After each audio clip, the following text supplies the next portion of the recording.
A ver, sin muchas historias. ¿Qué cantidad de cerámica deberías comprar para el piso de un ambiente? Estarás pensando, bueno, qué estupidez.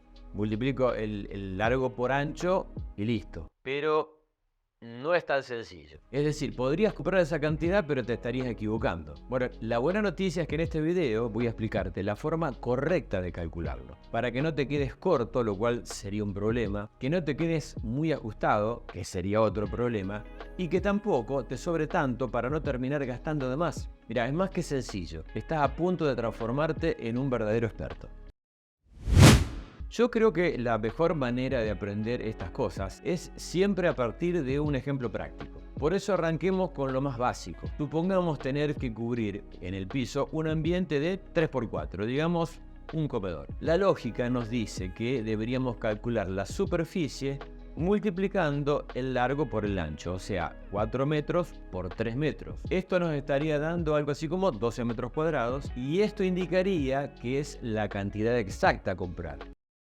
Bueno, salvo por este pequeño detalle. Por lo general, todos los ambientes precisan de un zócalo que protege el encuentro entre el piso y la pared. Habitualmente se hace con el mismo material del piso, en este caso, digamos cerámica o porcelanato, por lo que también deberíamos tenerlo en cuenta para el cálculo. Y en cuanto a esto específicamente, ¿cómo calcular los zócalos? Bueno, hay varias maneras de calcular los zócalos a comprar. Yo te voy a explicar las dos que resultan más efectivas. La primera de ellas consiste en calcular el perímetro o el contorno interno del ambiente en metros lineales. En este caso, 3 más 4 más 3 más 4, o sea 14 metros lineales. Aclaración importante. Salvo que se trate de una abertura muy grande, yo no aconsejo descontar los vanos o los huecos, por ejemplo, del tamaño de una puerta. Si le damos al zócalo una altura de 10 centímetros, vamos a decir para redondear, deberíamos multiplicar el perímetro del ambiente por la altura, es decir, 14 metros lineales por 0,10, lo que sería 10 centímetros, lo que nos estaría dando 1,4 metros cuadrados. Y esa es la cantidad de piso extra que deberías comprar para cortar los zócalos.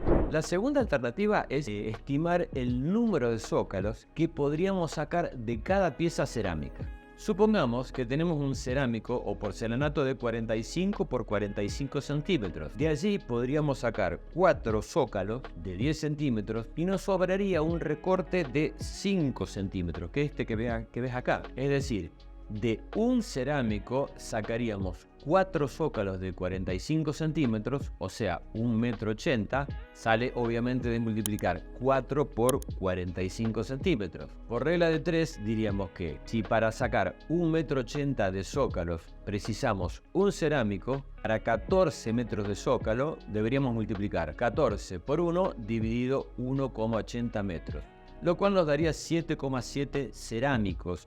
O sea, redondeando 8 cerámicos de 45 por 45, lo cual nos llevaría a sumar 1,62 metros cuadrados, similar a los 1,4 metros cuadrados anteriores.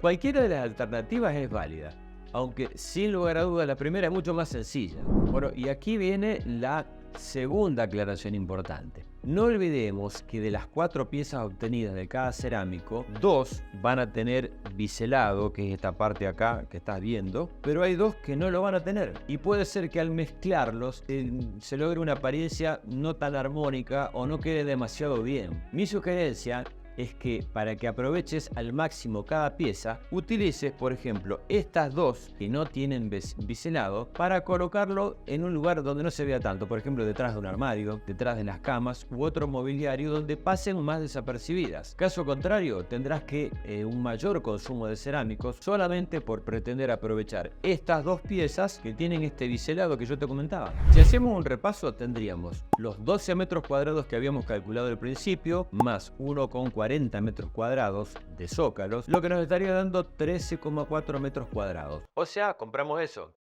No, tampoco es lo ideal. Nos estamos olvidando de 3 puntos básicos: recortes, piezas falladas y reserva. Veamos de qué se trata cada cosa. En cuanto a los recortes, acordate que los 5 centímetros por cerámico que se pierden al cortar los zócalos son una pérdida, un recorte. O por ejemplo el retazo que suele quedar al cortar el último cerámico contra el muro. En cuanto a los desperdicios, a lo que anteriormente mencionamos, deberíamos agregar las piezas que pueden llegar dañadas por un mal traslado o la descarga. Algún retazo seguramente podremos usar en zócalos, pero otros quedarán como desperdicio. En cuanto a la reserva, bueno, solemos pensar que nunca deberíamos cambiar ninguna pieza cerámica. Y permitime que te cuente, esto realmente sucede en un mundo ideal. En algún momento de nuestra historia ocurrirá que un cerámico se cachó o que hubo que hacer alguna reparación que afectó al piso y debamos hacer un reemplazo. Y ante esta alternativa, créeme, hay que asumir una realidad. Ni por asomo vamos a encontrar ese cerámico. Lo más probable es que ya no esté en el mercado. Mira, a las fábricas no les interesa o no les resulta atractivo sostener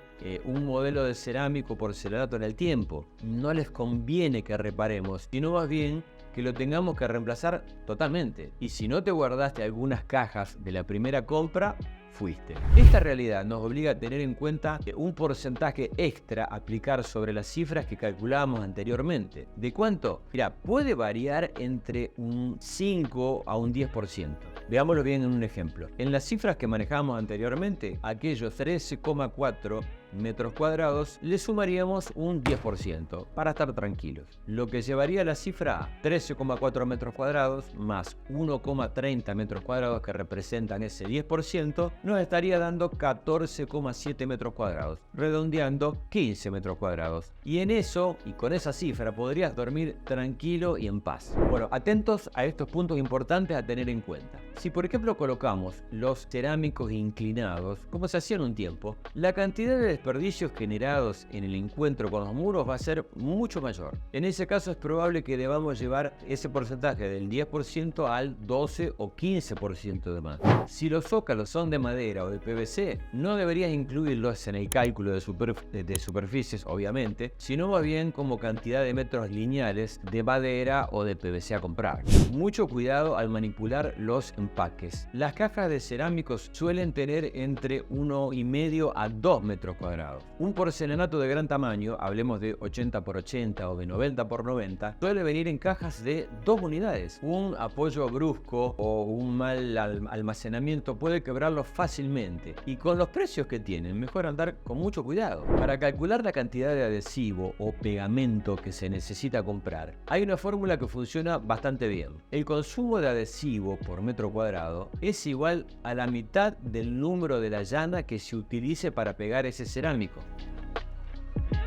Bueno, descuento. Seguro que en tu cabeza esto habrá sonado más o menos así. Chino básico. Por eso mejor vayamos a un ejemplo. La llana es esa herramienta dentada con que se extiende el adhesivo. Con una llana número 10, el consumo será de 5 kilos por metro cuadrado de adhesivo, o sea, la mitad de 10. Con una llana número 12, habitualmente que es la que usamos comúnmente para piezas cerámicas grandes, es decir, 60 por 60 centímetros para arriba, esa llana consume 6 kilos por metro cuadrado, es decir, la mitad de 12. Lo aconsejable es utilizar la técnica del doble encolado, que ya hemos visto en anteriores videos. Es decir, colocar adhesivo en el piso y detrás de la pieza cerámica. Esto te asegura una adherencia perfecta y que el cerámico nunca suene a hueco. En este caso, eso sí, el consumo se elevará de 6 kilos por metro cuadrado a aproximadamente 8 kilos por metro cuadrado. Si multiplicamos esta cifra por la cantidad de cerámico a colocar, obtendremos más o menos la cantidad total de kilos de adhesivo o pegamento que deberíamos pedir. Aquí te voy a dejar una tabla de consumos de acuerdo al número de llana y si estás utilizando la técnica de simple encolado o de doble encolado. Y a propósito de esto, con el adhesivo no vale la pena comprar excedentes, porque viene en bolsas o en sacos que pueden pedirse a medida que se los precisen. Más aún, por ejemplo, si los vas a dejar acopiados en la obra, para no correr el riesgo de que se humedezcan o que después se superen las fechas de vencimiento. Podría contarte otros cálculos mucho más complejos, pero yo tengo la seguridad de que esta es la información básica y más útil que vas a precisar para hacer las compras para tu próximo piso. Contanos tus experiencias. Te voy a dejar el enlace a un video con 17 consejos para colocar cerámicos y porcelanatos. Te aseguro que realmente, como son de la experiencia, valen oro y te van a ahorrar muchísimos problemas. Este video seguramente te ha servido y le va a servir a un amigo, por eso te invitamos a que lo compartas con ellos, que nos dejes tu me gusta y que antes de irte te suscribas al canal y después de ello sigas viendo este video de por aquí. Te dejo un abrazo grande, gracias por tu apoyo de siempre y nos vemos muy pronto.